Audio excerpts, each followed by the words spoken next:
What's going on, everyone? In today's video, we are going to be talking about whether you should diet or not as an athlete. And there is no clear-cut answer, but I'm going to start by giving you the information that you need to probably make the most logical decision for you. It's going to be different for each person, but the thing that you need to think about as an athlete is my weight or size hindering what I'm trying to do in any way? So let's break that down. Am I a little bit heavier than maybe I should be? And is that affecting the outcome of what I'm trying to do? So if I'm a basketball player and I'm holding on to 10 extra pounds that probably don't need to be hanging on to, right? I'm not super thin. I don't have a really low body fat percentage, but I'm a little fluffy maybe, and I'm trying to get to a point where I can perform better. Well, losing some weight would do this, right? If you go grab a 10-pound dumbbell and you jump as high as you can, and then you set it down and jump as high as you can, well, you're going to jump higher without holding on to the 10-pound dumbbell. So it's really simple in that way of thinking, but the side that isn't quite as simple is you need to figure out whether it's actually affecting your performance or not, which a lot of this comes to what is your position, what is your role, what do you do, and what do you need to do better. And then once we answer all of those questions, we can then make the decision for ourselves whether it's a good idea or not. The flip side of that is you might be too small, and your size is affecting your performance because you're not able to kind of exert your will on other people. You're getting tossed around a little bit, or you just need to be bigger and stronger to make things happen that you're trying to do, right? We might need to put on a little bit of size to make sure that we can be stronger on the ball or with the ball, or be able to move people more easily, right? So there's a bunch of reasons to and not to, and then the next level to that is when should you, right? So we need to start with what should you do, and you need to decide whether it affects performance. If it affects performance, or if your performance could greatly improve by doing this, then maybe it's worth trying a diet out to lose some weight and increase performance. Same on the flip side, you need to decide, is my size affecting it in a negative, meaning I'm too small, right? If I'm too small, then is that affecting performance? If the answer is yes, how much is it affecting performance would be the next question, right? If it's slightly affecting performance, we might be better off going and focusing on other things. If it's drastically affecting performance, we might need to go head first and make this happen. If you watch The Last Dance, the Michael Jordan documentary, in the MJ documentary, he loses in the finals. It was to the Pistons, and he was like, I'm not going to get bullied around again. And so he went and he lifted and lifted and lifted and put on size to get stronger and bigger. And then he went back the next season because he was tired of getting bullied around on the ball, right? If that's you, then that's probably something we need to address, right? We might need to go in that direction to get the outcome. If, though, my size might be an issue, but I have a bunch of other areas that I'm struggling in, I might not need to focus on the size. I'll give you this analogy, like if you're worried about the cut on your arm but your leg is broken, well, ignore the cut and focus on the leg, right? So if the dieting is the cut on the arm and your skill in the game is the broken leg, you need to focus on the broken leg before you focus on the dieting. We want to make sure that we don't have 500 things that we're trying to do as well. So if you find that one thing of this needs to change, focus on that thing and don't try to focus on 10 different things that you're trying to change as you go, okay? Now, with that, the next and maybe the most important part of this conversation, if you're choosing to gain weight or lose weight, is timing. When do you do it? Because this is crucial to making sure that you aren't putting your body in jeopardy or going against what you could be doing in terms of performance, right? So if you decide, you know what, I'm going to diet, and you do it right at the beginning of the season, your risk of injury is going to increase, and you're probably not going to be where you need to be when it comes game day and everything like that to perform at your best, right? If you're dieting, we're getting less intake of nutrients than, maybe not nutrients, but calories than we need. So we're eating less in order to lose weight.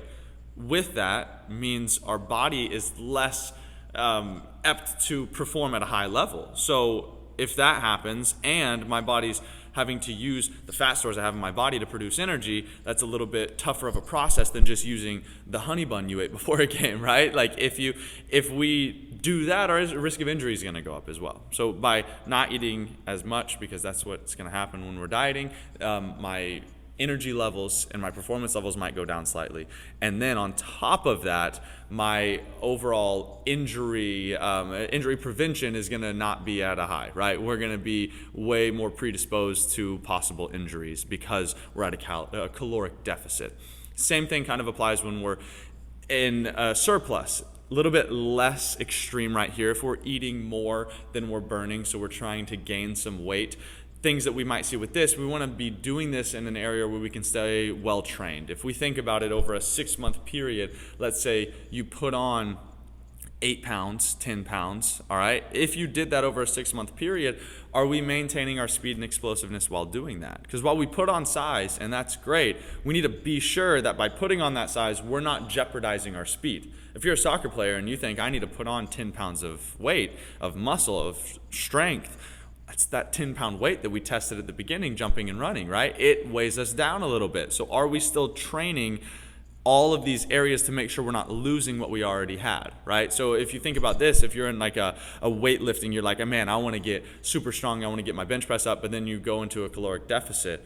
The goal then is to maintain what you have. When we're in a caloric surplus, we're looking at building. When we're in a caloric deficit, so we're losing weight, we're looking at maintaining what we already have. We don't want to lose what we have, but we also have a goal to cut weight or gain weight, right? So we need to make sure we maintain those things and we don't lose them throughout the process. When we're looking at all of these caloric changes, when we're looking at all whether you should or shouldn't, timing is going to be crucial for you. So you need to assess that in season probably is not a good time.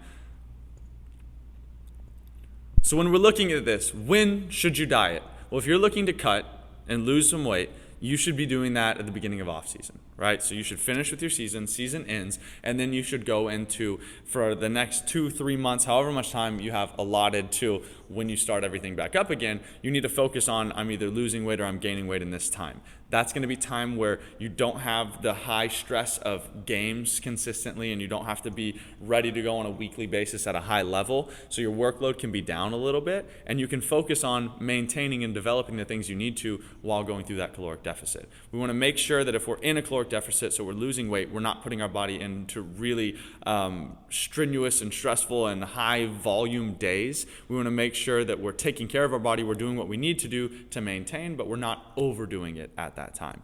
When we're looking at gaining weight, we can definitely overdo it a little bit, not in a negative way, but we can have an increase in volume. We can have an increase in training and things of that because we're not at a higher risk of injury by eating more. We need to make sure we're maintaining. So both of these, when we're looking at our athlete life cycle, in season, we're not going to see crazy amounts of gains and big improvements in everything we're doing, right? The goal is to continue at the start of season to the end of season with the same strength, ability, speed, explosiveness, all of that. Once season ends, we usually would take a little bit of time off there, like 1 or 2 weeks, and then we're picking back up off season, and off season's when we make the changes to get ready for next season. So off season will always be the time that dieting is probably the best decision for you, and then you can make kind of the decisions there throughout of whether you're getting a ton of playing time, whether you're not playing at all, and so on, if you have almost a year-round off season because you're not getting in the game, or if you have an actual full season and you need to do it in a true off season, which is right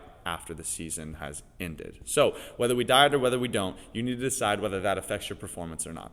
Next level to that is when should you do that dieting, and that dieting should be done at a time, if you're losing, when you don't have a lot of strenuous, stressful things, so practice, games, workouts, all of that. If you're at an all-time high with that, which is typically in season, then we probably don't want to diet then. We want to wait till after season when we can kind of pick and choose the things that we're doing so we don't have way too much volume in our workload. If you're trying to gain weight, it's a little less strict, but anytime we're looking to make improvements or things of that nature, my recommendation is always to do that in the off season, unless, like I said, you're not getting the playing time that you want or really any at all, and then your whole year can kind of be an off season. So you can make different changes based on that.